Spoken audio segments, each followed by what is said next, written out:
I've been a priest for 33 years, and I suspect that this experience was never prepared for.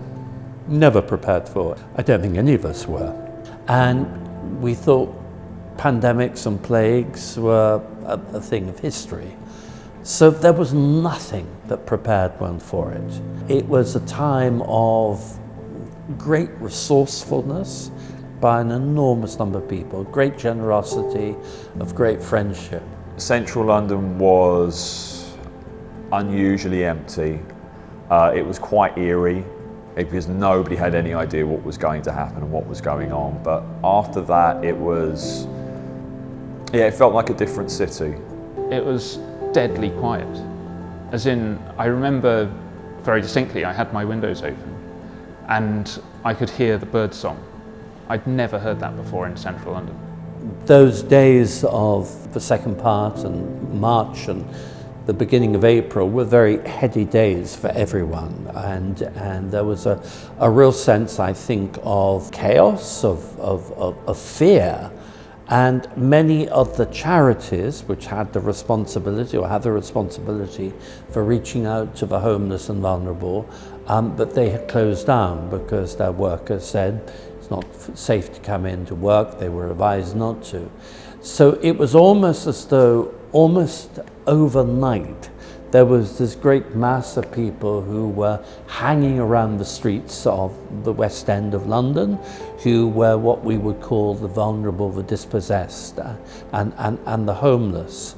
And the City Council needed an organisation that could very specifically go to those people. Father Alexander came to Anne-Françoise and myself saying, tomorrow they are closing down, what do we do? Yeah, it was a shock to think, my goodness, we know that there is a lot of people in the street and in need. We know that there is a demand. We know that there is a lot of homeless around. And one, would wonder, it's like, what do we do? We forget them? So within a few days, perhaps a week of the 19th of March, we were into the business of feeding people outside twice a day for 7 days a week. I think there was a period of time where St. Patrick's was more or less the only place giving out food in the whole of Westminster. Certainly a lot of places that usually would provide vulnerable people with care and attention just weren't there. And so we became a bit of a magnet for that.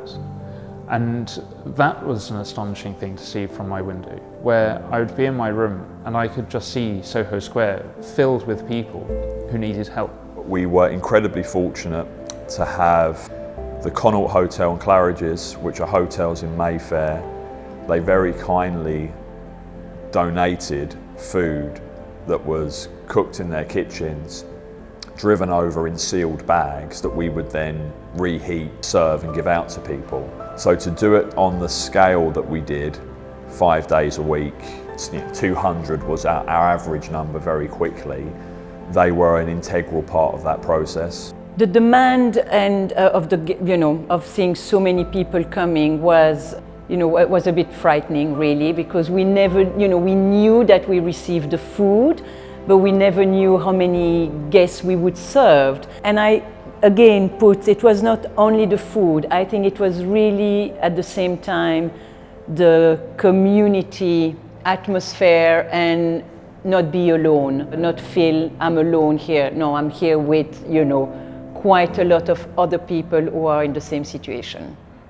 So by about 2 or 3 weeks in, 150 people who were coming to see us every day without fail were being asked to sit quietly wherever they wanted, just given a bit of paper, and then when it was their turn for food, we would go up to them and say by name that it's your time to walk towards the church.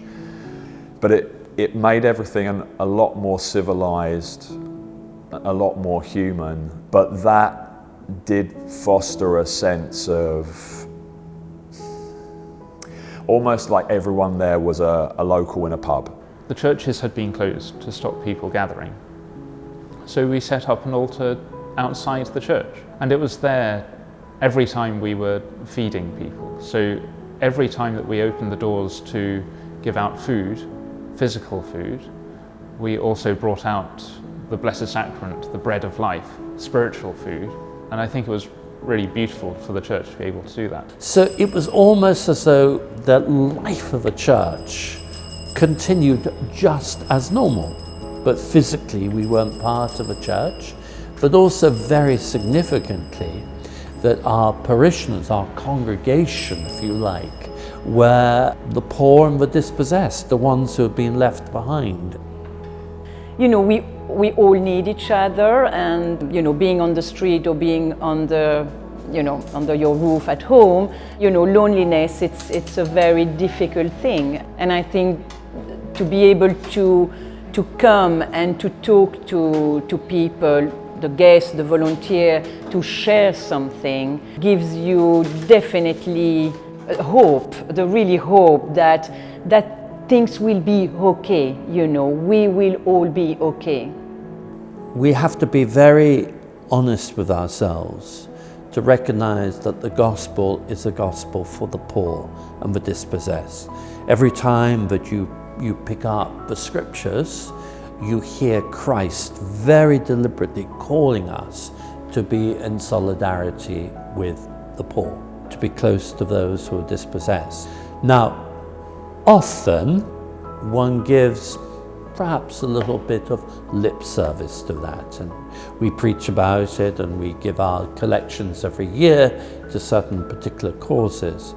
But when it's absolutely in your face, when you cannot run away from it and when you have to reflect upon it, then the Holy Spirit, in a sense, really breaks in, and you realize that somehow that God is very, very present in this situation, that He is very real, that He's very actual.